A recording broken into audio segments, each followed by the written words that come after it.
Hello po, good morning. 4 years ago, ginawa po namin tong unit ni Sir. Pero yung second floor po, ibang contractor ang gumawa. Balik sa amin po, extension lang. So good thing na nagpagawa na si Sir noon, gawa ng magkano lang yung construction ban, parang 7.5 lang po harap likod na. Pero ngayon, 50,000 na po ang construction ban. So, yung front extension ni Sir, wala po tong roofing. Pwede naman yon. Tsaka, yung unit pala ni Sir is hindi pa nila tinitirahan. Padalaw-dalaw lang. So, ang ganda nito nung bagong gawa. Yung deco stone, ayan siya. Napansin ko 4 years ago na rin kasi yung kanyang sealer nabakbak na. So pag ganito pala sabi ni Ray, kailangan reapply ulit, parang ganon, para ma-maintain yung wet look niya. Pero yun nga, hindi pa rin kasi talaga decided yung may-ari na tirahan, kaya ganyan lang. So kahit hindi tinitirahan, naluluma rin talaga yung pinaka-unit natin. Yung gate nito, folding, ayan. So sa bagay, ang kailangan mo lang naman dito is retouch. Ayan. So, yung wall natin, dahil exposed sa init, sa ulan, ayan, nag-fade na siya. So, dito po sa Lumina, importante, yung perimeter mo, tatakpan na. Kumbaga, napagawa mo na yung pinaka-extension. So, sir, pasensya na kung mapanood mo tong vlog ko. Nung gumawa kami dito, walang tubig, mahina. So, ito, binuksan ko nga para mag-ano lang din. Ito po, ipapalinis ko na lang sa team. So, sir, nahihirapan kami sa tubig kasi hindi namin matesting yung sa bathroom. Hindi makaakyat yung tubig. Ganyan lang po siya kahina. Ayan. Tapos, ito pong pinaka back extension na to, side extension. Kwarto po to. So, ang kagandahan po sa may-ari dito, sobrang bait. Walang halong char. Sobrang bait ni Sir, sobrang bait ni Ma'am. Ito po yung ginawa namin. Yung hanggang sa may hagdan lang po yung ginawa namin dito. Nung naging start pa lang kami, siguro pangalawa si Sir o pangatlo na naging kliyente namin. Kaso, sad to say, hindi kasi natitirahan. So maraming alikabok. Busy rin kasi sila, may mga trabaho. Pero ang pinaka-goal ni Sir is meron siyang sariling bahay na matatawag na hindi alam ng iba. So, eto, nahihiya din ako sa may-ari kasi mabait ang turing sa amin eh. Kaya every time na may problema o may ipapagawa, hindi rin talaga kami ni Ray nagsasabi ng, ay sir, pasensya na, hindi namin yung gagawin. Parang nahihiya kami na tumanggi. Ayan. Mabait kasi. Mabait talaga. Mabait po talaga. Kahit nung time na nag-umpisa pa lang kami, nakabike pa lang kami ni Ray. Tapos ngayon may sasakyan na nagbibiruan pa kami niya ni Sir. Mas kausap po si Sir kaysa kay Ma'am. Si Ma'am kasi busy yun eh. So, ganito po yung itsura ng loob. Ayan po. Ito po yung ginawa namin. Extension. Tsaka ito po. Kwarto po ito. Ayan, medyo maalikabok na. Naalikabukan kasi nung gumawa kami sa bathroom. Ito po. Kwarto po siya. Hindi pa uso yung mga PVC panels noon. Hindi ko pa sinasuggest. Ito po. Okay naman. Itong kwarto, walang leaks. Okay siya. Ayan o. So, may mga iilan nga pong gamit dito. Malaki pa rin. Pwede pa rin talaga ang isang kwarto dito sa baba. So, nadumihan siya gawa ng nag-tiles po sa bathroom. Alam nyo naman, pag sinabing tiling works, maalikabok, madumi. So, ito na po yung sad part ng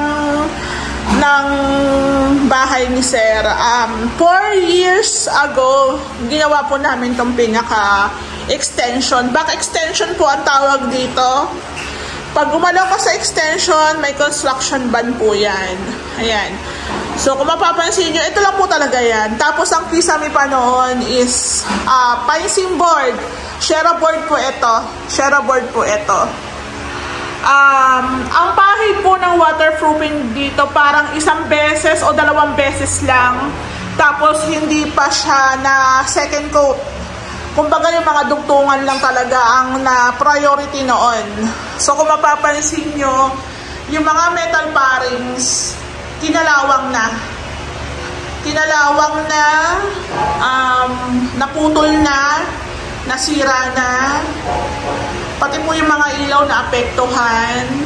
Ayan, kung mapapansin nyo ito, may mga part po talaga ng mga ng kisame na bumitaw na. Ayan, kasi may basa may tubig na pumapasok. So, ito po, pag napanood nyo po yung vlog ko, hindi po porket naka-slab tayo, okay na. Kailangan po i-maintenance po natin yung taas every 6 to 8 months lang. Huwag nyo nang patagalin ng taon kasi syempre iba yung ulan sa Pilipinas, iba yung init sa Pilipinas, di ba? So kawawa kasi, kawawa yung unit. Pero ito naman, 4 years ago na, i-consider nyo po yan, baka may mambash na naman sa akin. So, hindi po porket na pagawa na natin yung bahay, is hindi na po natin i-maintenance. Pero ito naman, si Sir naman po talaga ang may kasalanan. Hindi. Si Sir po talaga, hindi niya talaga priority noon yung paglalagay ng waterproofing. Kasi ang gusto niya, lagyan ng tiles yung pinaka-slab, which is, hindi naman namin siya ina-advise. Kasi nga po, once na nagkaroon po ng leaks, ganun pa rin mas mahihirapan tayong hanapin yung mga part na may leaks. So, mas maganda, naka-slab, waterproofing lang. Dito po kasi sa Lumina, bawal pa yan i-extend pataas. So, exposed po talaga yung slab natin sa ulan, sa init. So, talagang kawawa, nabugbog ng gusto yung unit na hindi na papahiran ng waterproofing. Medyo may kamahalan din po kasi ang waterproofing. Ayan. So, ito naman, merong plan dito si Sir. Ma'am, pag nagka-budget ako, PVC panels na yung ipapagawa ko dyan. Pwede, kasi naka-slab naman tayo. Kahit tanggalin na po natin itong pilesing board o itong shera board, hindi na si Sir magpipintura kasi PVC panels, ayan, dahil naka-slab, hindi po siya agad lulutong. Ayan. Ito rin yung sinasabi ko na ang PVC panels kahit mabasa, hindi siya matutuklap ang pintura. Ibig kong ba sabihin parang waterproof pa, parang waterproof ang PVC panels. Kaya kung magkaroon man ng leaks, ang gagamutin na lang ni Sir yung pinaka-slab, waterproofing na lang din talaga. So ayan, meron naman po itong remedyo. Hindi po porket nasira na, nabulok na yung mga bakal, wala na. So, gano'n, given naman po na pagdating ng ilang taon talaga, masisira at masisira, gawa ng hindi po na maintenance. Ayun. So, bala na kayo kung i-bash nyo ako. Pero ito, gawa namin to, once na gusto naman ni Sir ipaayos sa amin, welcome naman, okay naman sa amin. Kasi maayos naman kami tinatrato ng may-ari. Katulad nga po nito, walang nakatira. Hindi rin ako minamadali ng may-ari. Sige ma'am, bahala kayo kung kailan kayo may time, may isisingit. Medyo natagalan lang po yung pag-i-install niya rin ng mga accessories. Gawa ng, yung mga ganito niya po kasing pambutas dyan sa tiles. Napuputol, nagkakanda putol-putol kasi talagang matigas ang tiles. Ito, in-order pa namin to sa sa Lazada. Ayan, pang butas dyan sa tiles. January na dumating. Kaya sir, pag napanood mo to, mapapawaw ka na lang kasi ang ganda na ng bathroom mo. Yun nga sir, January na dumating kaya hindi namin na-install itong bongga mong towel rack tsaka itong mirror mo na pangmalakasan. O diba? Meron pa yan ditong shot keme. Diba? Tapos sir, dahil dito sa Lumina, walang tubig, minsan mahina, hindi po talaga siya umaangat hanggang shower. So, hindi namin siya malinisan. Doon pa kami kumukuha sa kabila ng tubig nung gumawa kami dito. So, etong bathroom ni Sir, hindi ko po alam kung magkano inabot kasi si Sir po bumili lahat ng mga accessories. Ang accessories na naku, parang pang malakasan. Ito nga pong towel rack, ang bigat, talagang original. Tapos yung kanyang shower set, pack. Ayan po. Hindi lang natin matesting kasi hindi po kinakaya ng tubig umangat. Tapos, ito yung kanya pong heater. Nasa All Home niya binili sa mga nagtatanong. Ayan po yung kanyang brand. Ang sabi sa All Home, sila na lang daw po ang mag-i-install, pre-install, pero hindi na po nabalikan. Si Ray na lang po ang nag-install. So, kung mag-heater po kayo, given na meron pong breaker, kahit sabihin yung masakit sa mata, meron po talaga yun nakabukod na breaker. So, meron din tayong grab bar. Dalawa yan, guys. Ayan, Yung iba natatawa sa vlog ko, huwag kayo matawa, kayo talaga, ito po kasi, si Sir, yung mother niya, ayun nga, syempre, matanda na. Respect naman natin, huwag naman tayong tawa-tawal dyan. Grab bar po ito, kapitan. Meron din ako naging client sa phase 1 na si Sir, na bangga siya ng motor. So, hindi siya basta-basta makakaupo at makakatayo. So, nagpalagay din po siya ng grab bar. Dalawa po yan. So, para po to sa ating mga mahal na magulang. Ayan. Tapos, isa pa, natatawa ako sa mga comments sa vlog ko. Yung niche daw, ang Tagalog daw niyan, ito po yung niche. Ang Tagalog daw po niyan, nicho. Nicho daw. Tama rin naman sila kasi nag-search ako sa Google. Pero ito po kasing niche, lalagyan po ito ng sabon. Sabon, shampoo, etc. Mga candles. Ayan. So, ito po, dagdag po itong parang accent. Ayan. Tapos, i-share ko lang po pala sa inyo. Pagdating po sa tiles dito sa bathroom ni Sir, tatanong siya sa akin, kinukulit niya ako, ma'am, ano ba, tama ba yung combination ng tiles? Medyo binabasag ko si Sir, Sir, ang pangit, hindi ko bet. So, nakikialam ako, diba? Hindi naman ako yung nagpapagawa. Pero syempre, kailangan mo rin kasi mag-suggest as contractor kung ano yung mas babagay. So, tuwan-tuwa naman si Sir, kinikilig siya kasi nga, ang ganda ng kinalabasan. Ayan po. Tapos ito pa, isa pa, may nag-comment sa vlog ko, ma'am, ano po ba yung patungan ng laboratory nyo? Ang ganda po kasi ng pagkakatira o pagkakagawa. Islab lang po ito. Ito po kasi mga laboratory na ganito, hindi patong po ito. So, kailangan mong gawan ng patungan.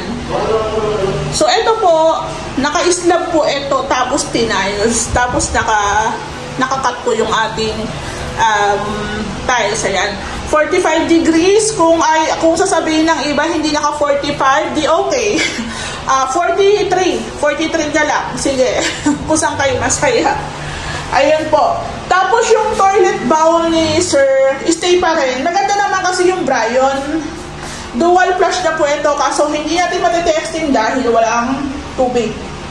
Ayan po. Ito yung bidet. Tapos ito yung nalagyan ng tissue, o diba? Pack. Ang bathroom, sabi ko nga, sobrang liit, pero ang daming mga accessories. Ito po, tawag po dito, towel rack. Ayan. So, ito po yung mirror ni Sir. Ulitin ko lang.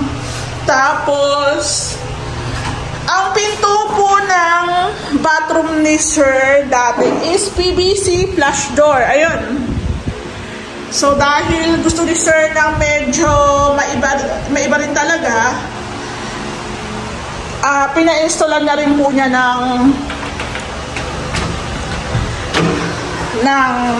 ng bathroom, yung aluminum bathroom door. Ayan po siya. So, ang galing ng diskarte ni tatay kasi kahit hindi na tinanggal yung hamba. Pwede naman pala. Kasi pagkakaalam ko po, kailangan tanggalin yung hamba, tapos ita-tiles, tsaka po ididikit itong ating pinto, ikakabit. Ayan po. So, nagawa ng paraan, gumanda yung kanyang bathroom door. Ayan po. Ayan o. O, diba? Mas bongga rin naman din talaga. Tapos, isa pa. Hindi po kasi kami ang nag-install nito. Si tatay po, yung contact ko. Ganito po talaga siguro sila mag-install ng handle ng bathroom. So si Ray minsan, pag may time siya, iniiba niya. Ito pong palo nito, nakapunta po dito. So ito naman, walang kaso, pwede naman pong baguhin. Pwede naman baguhin to ni Ray. Ayan po, oh. Pero tulad nga na sabi ko, wala naman siyang kaso kung ano, kasi nabubuksan pa rin naman siya. Ayan. So, ganyan po yung naging diskarte. Ayan po. So, pwede naman, no, hindi natanggalin ang hamba. Ayan. Buksan mo nga. Hindi mo buksan. Ang hirap buksan pa na. Pag dyan ang ano. So, eto. May nag-comment din, tabi ka dyan. Actually, ang paling po talaga ng bathroom door ni Sir, nung hindi pa napapalitan, papunta rin po talaga ng lavatory. So sabi ni Ma'am, mali daw yung pag-install. Actually, ganun setup na rin po yun. Yun lang din po yung sinundan ni tatay. Ayan. So guys, pag napanood niyo po itong vlog namin, yung mga accessories po, hindi ko po alam kung magkano po yung mga presyohan yan. Kasi yung may-ari po ang bumili. Pero isa lang po ang masasabi ko, mukhang mamahalin. Kasi talagang yung towel rack pa lang, solid, ang bigat. Hindi yan pang online lang. Tapos, ang pagkakaalam ko rin po doon sa heater, sa all home nga po yan. Siyempre magkano yung mga presyohan doon. Ayan. So, tumama yung ulo mo Ayan. So, lalagyan lang ni Ray ng fittings. Ayan, ng P-trap. Yung ating laboratory. Ayan po. So, hindi ko lang po alam kung magkano yan, pero kung makikita nyo sa gawa namin at makita nyo sa mall, kayo na po bahala magtanong. Meron din po pala tayong exhaust dito, exhaust fan, ayan. So yung ilaw ni Sir, simple lang kasi temporary lang naman yan. So again, ang ginamit namin ditong tiles, tatlong klase. Pure white o all white, tapos yung accent ni Sir, ayan, ganda. Tapos yung kanyang floor tiles na magaspang po ito 60 by 60.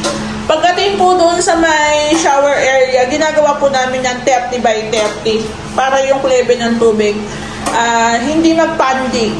Yun ang sinabi ng aking tile setter. Kumbaga yung tubig hindi babaha dito, maganda yung daloy ng tubig doon. So naka 30 by 30. Kaya pag nakita nyo sa gawa namin, huwag po kayo magtaka kasi sadya yun. Ayan po. Tapos yung accent natin yan, ayan, naka-design po yan. So, ang ganda, diba?